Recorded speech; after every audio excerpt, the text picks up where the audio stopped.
Thank you for coming out this morning. First, I'd like to thank you all for the support through the year. It's been a difficult year, but overall, I just want to thank you before we get going here. So, fire away. Don, when you got here, you talked about how much you wanted to really see this team and these players up close during a season. What have you learned about this group? What has been told to you through their actions, through their play, and where does this thing stand now in terms of getting to where you want to be? Well, the one thing that really stood out for me is the character in that locker room. I'm so proud of these guys, what we faced at the beginning of the year and throughout the year with different injuries and so forth. There was no quit in these guys. And to me, I've been around teams for a long time. This is one of the strongest locker rooms I've ever been involved in. And as I said, these guys had some ups and downs, but we battled right to the end. So, beginning of the year, I knew a lot of the players. I didn't know all of them, all the guys that played in the NHL that over the years. But when you get to know them, like I'll use Olivier example. I tried to trade for this player for 5 years and was unsuccessful. But I knew him as a player, didn't know him as a person. And, getting to know him as a person, I found out, how much he cares about the team and how much he cares about being a big part of it. So, that's one example. I could say that about a whole bunch of the guys. You came in here and it was a fresh slate for all of you guys. I think midway through you were saying that maybe they had exceeded your expectations by that point. To see where they got and how close they got to the playoffs, can you just maybe comment on, what they actually, I don't even get to the playoffs, but what they actually accomplished, and do you still feel that same way that kind of exceeded what you maybe thought? Yeah, I said right off the bat that if we could play meaningful games in March and not even leaving April out of it, it'd be a big step for us as a franchise. And, we exceeded that. I said after the Four Nations, every game we play is going to be like a playoff game. It's going to be hard. And we watched, in particular, some of the younger players really take that big step. And to me, this is going to lead into where we want to get. Obviously, we're disappointed we're not in the playoffs. Our goal is always to get in the playoffs. And, I said last year, too, when you make the playoffs, you don't want it to be a one-and-done situation. You want to be able to make the playoffs. And a few years from now, we'll stop talking about making the playoffs. It's about winning a cup. And I truly believe after what I've witnessed this year, we have most of the pieces in that locker room. Obviously, there's going to be some changes. There's unrestricted free agents and, some needs that we need to address. And we will do everything in our power to address those needs this summer. How aggressive do you want to be this summer, and how big a challenge is it to fix from the red line back? I think that's probably the focus. Is that right? Yeah, I agree with that. We've had lots of meetings already. We just had a big meeting the other day about, you look at different avenues you can explore. One is obviously through trades. We have a lot of trade or pick assets that we could use for trades. And the other is free agent market. And the free agent market this year, with the cap going up, a lot of teams have locked up their players for numerous amount of years. You guys can see the same list that we're looking at. So there's going to be some challenges there. But I think every summer there's deals to be made. It's just willing, what pieces you're willing to give up for it. And like I said, having the draft capital is always important. We got 2 first-round picks this year. So, our goal is to make sure we do everything that we're capable of doing to try to make this team better. Don, was this a successful season, and how do you define success? Well, you absolutely have to say it's a successful season.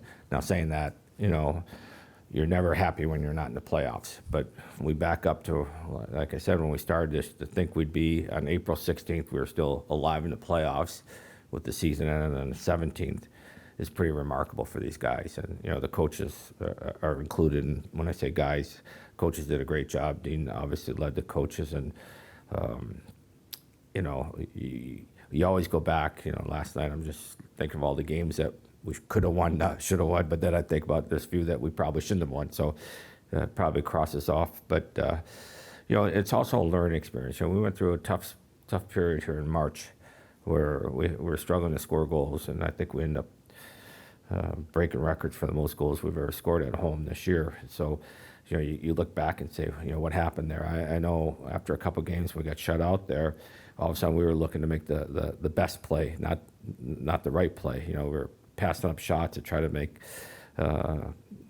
forcing ourselves to try to put the puck in the net. And then we went back to what we've done all year, and that's getting shots on goal. And we did that. We started getting not only the goals that way, but the rebounds. So, it's a learning experience for sure. And I think this year everybody in this organization was willing to learn and definitely have taken that next step. Don, when you think back to the 2024-2025 Blue Jackets, what are you going to remember the most about them? Well, the passion of the players to go out every night and play for, obviously, Johnny, Meredith, and each other. These guys, like I said, this is a tight-knit group. We had no issues at all. Usually you have small issues. You had no issues with this group at all this year. They were, they did a lot together, on the road, dinners together, lunches together, home family things together. This is, like I said, very, very good group of people. And I always say, you surround yourself with good people, you have a better chance of success. Don, in sports, so often we talk about sophomore slump, and obviously as a team, not the whole team's not a rookie, but how do you prevent next year, instead of building, any kind of a fall off from this year? No, I think the easy answer is, what we accomplished this year is a step, right? And, we really, our veteran group here, Monahan, Sorensky, Olivier, Jenner, Gerbrunson, these are all people that want to win and care. So I'm not worried about that at all. It's our job to try to make our team better, of course. But the group we have in that room right now, I have a lot of confidence in to continue on the path that we've started this year. Don, do you have enough flexibility to consider any buyouts?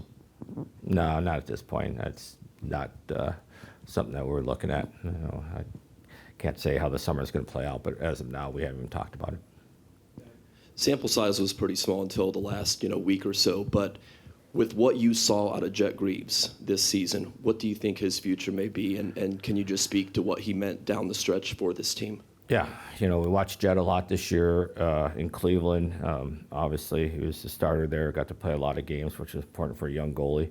And then anytime we brought him up, he played good. He played exceptionally well here, obviously, down the stretch. He's a guy that I think continues to, he's not the biggest goalie in the world, but he's learned how to play his size. And I think that was an important thing that I know our goalie coaches worked with him on. And I know the guys enjoy playing in front of him.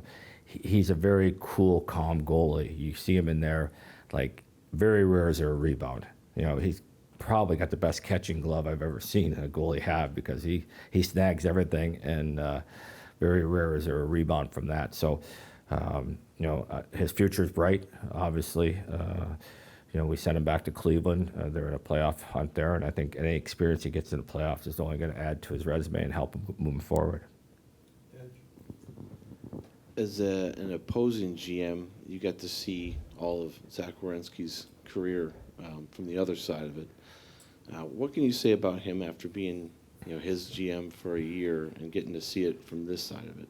Well, as we know, Zach was a very crucial part of our start of the season, how he took the team and on his shoulders and ran with it. I have previous experience with them with U.S. teams and the junior team where I've seen this before. So, when you're not with the team and you only watch them, when we play them or on TV, you see some good things. But then when you witness it this year, and obviously this is, I believe, his best pro season ever, that he was determined off the start of the year. You could see it in game one that he was going to be the guy that's going to make this team roll, and certainly he didn't let us down.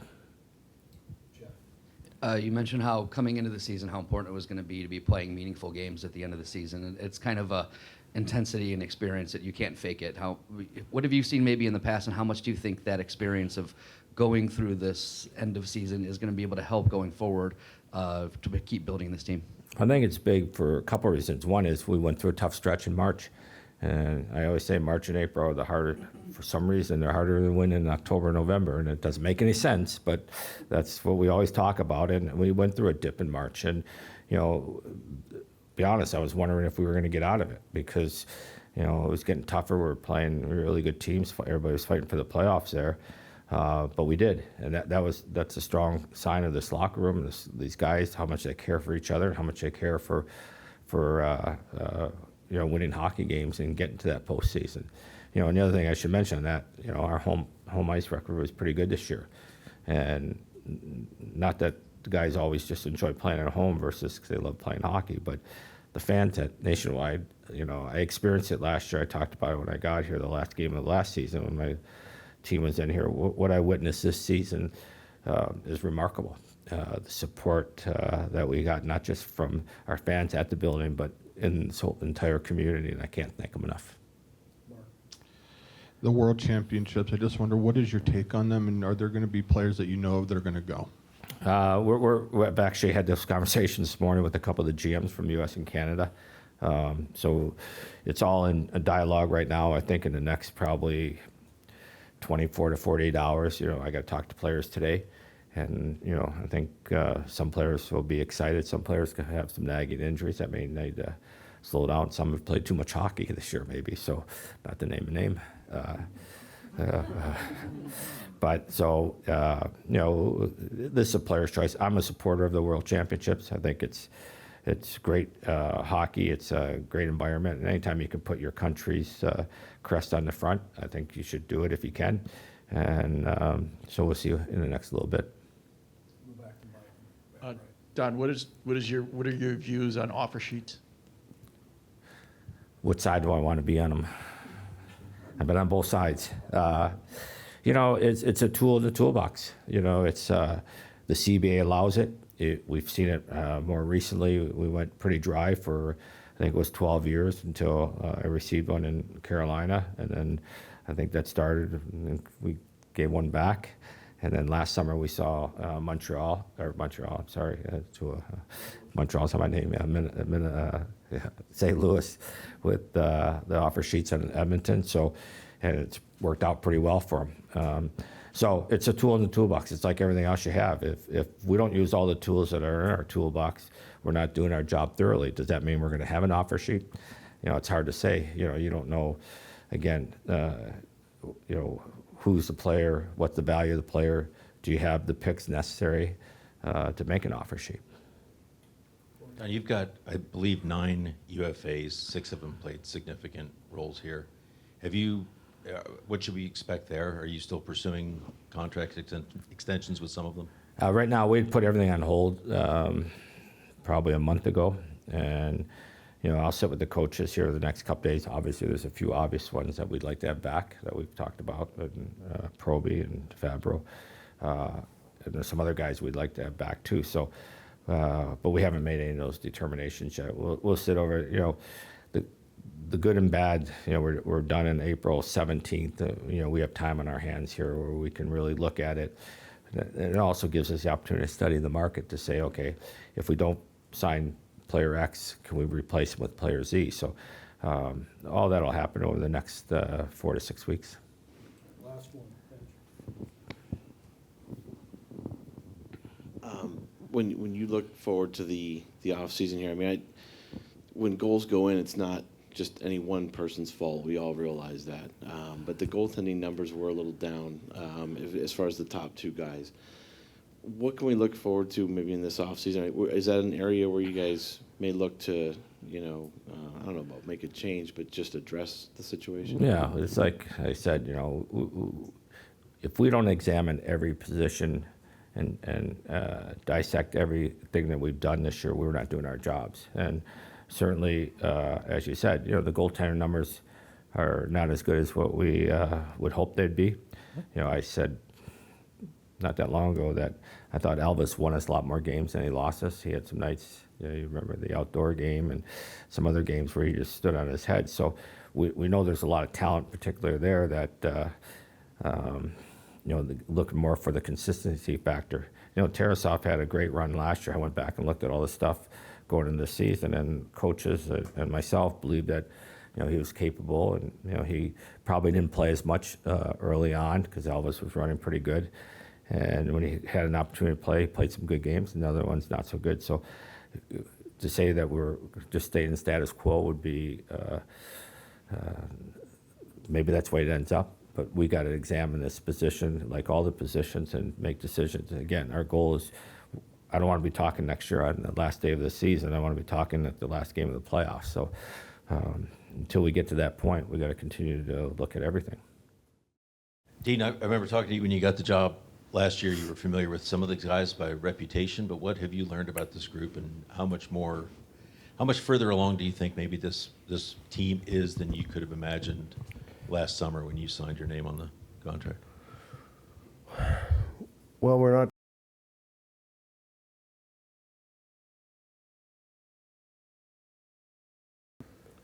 I want to make that clear. Like, it's, and I know we're going to get some accolades and all that kind of stuff, but end of the day, we're not in the playoffs, right? So that was our first step, is to get in the playoffs. We didn't get there. So are we really happy with the foundation that we're continuing to build on here this year? Sure, but it's still extremely frustrating because we had a stretch where we didn't do what we did in the last 6 hockey games in order to put ourselves in a spot to be playing in the playoffs. So, as positive, and I think you guys know, like our coaching staff, I mean, we're extremely positive, but there's some negativity too, that we're not playing tomorrow, or preparing to play in the next few days. So, are we excited about some things that happened this year and how we handled things? Absolutely, 100%. But end of the day, it's still, a negative feeling right now. What will be the benefit of you having a full off season to kind of implement some of the things that you want to see with your team?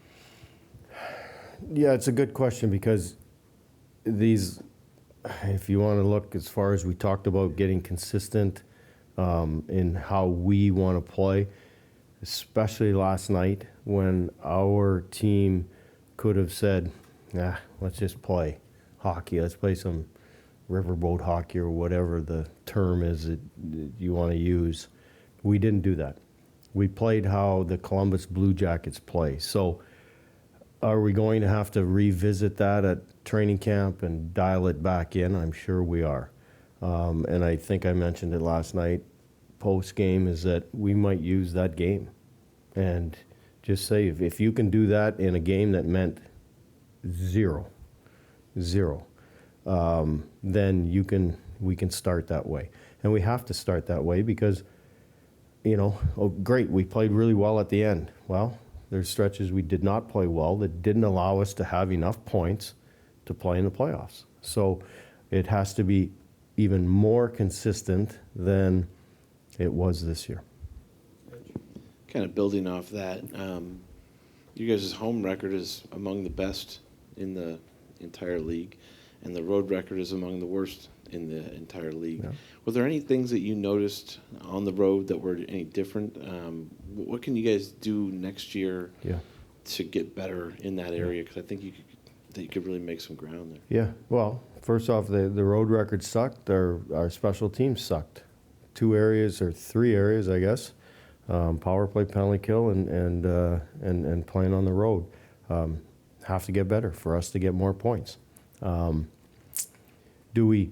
Have we identified exactly what we can do on the road?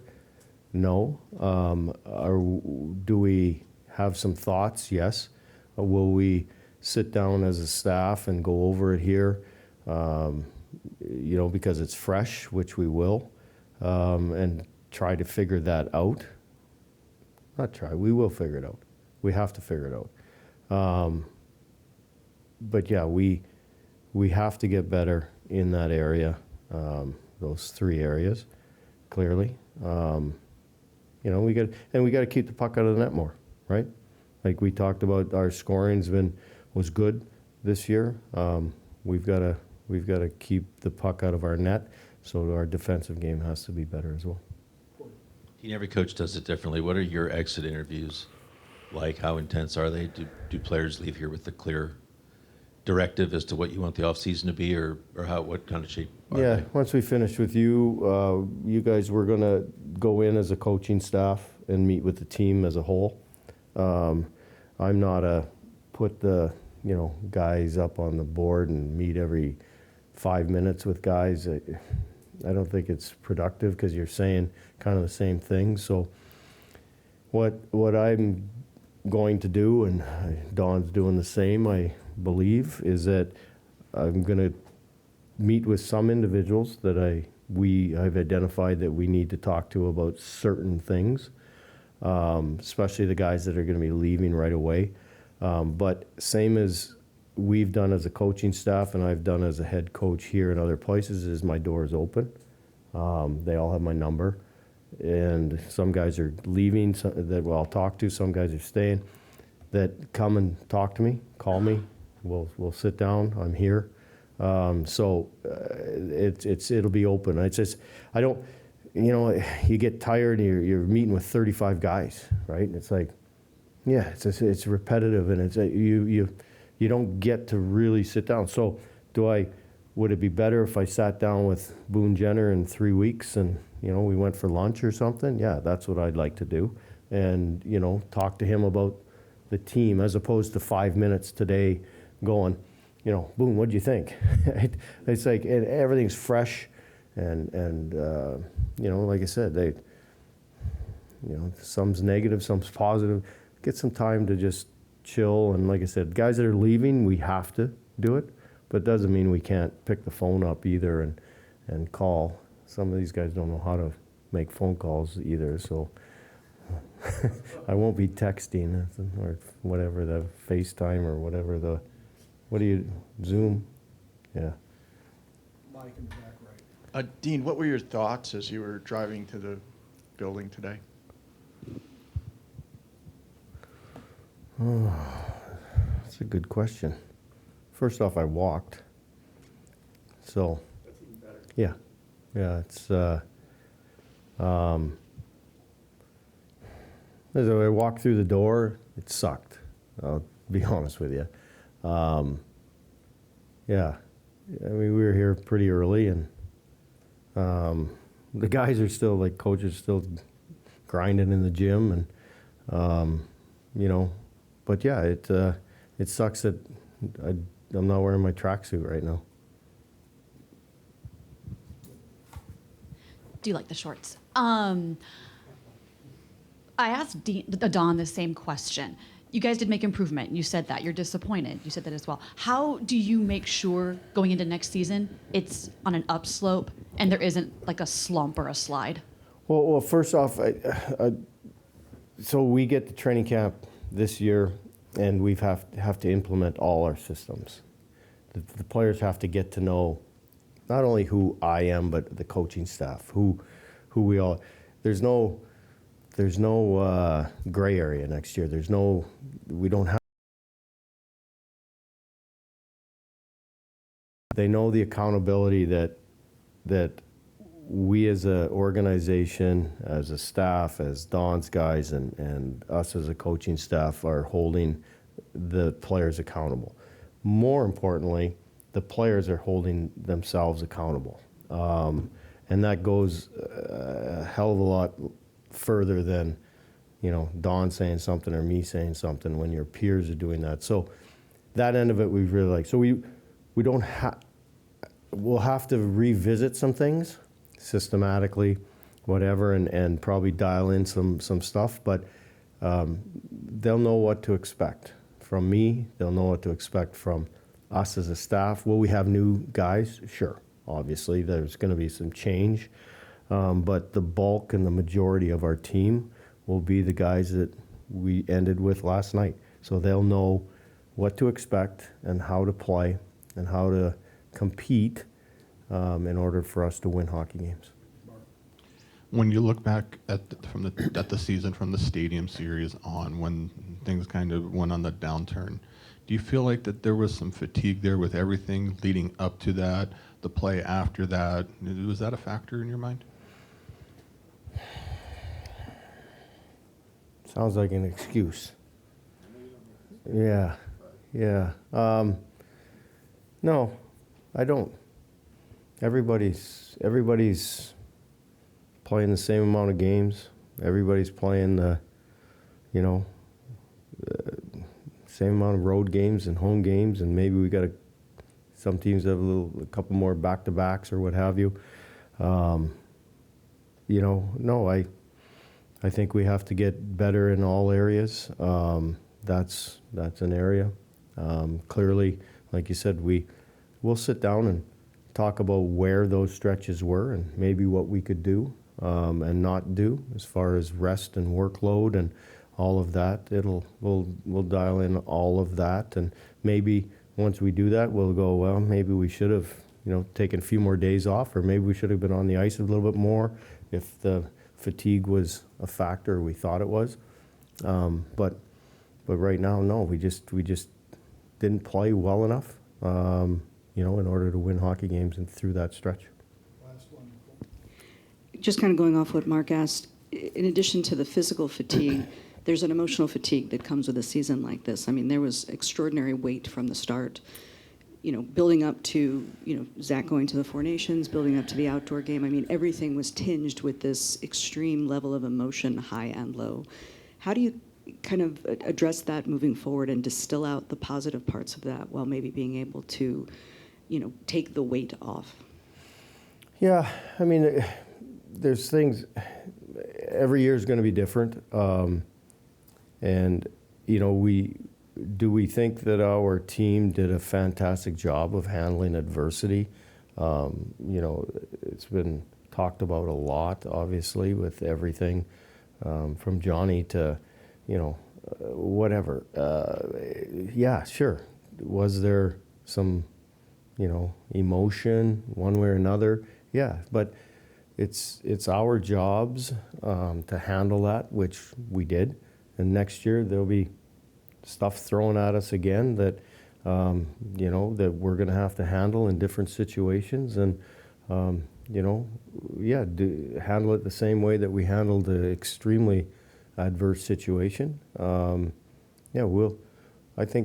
I know that our team will do that. I know that our, as I said, the core in there will be able to handle pretty much anything at this point, right? So certainly not worried about that end, and clearly the less we have to do, the better we're going to be.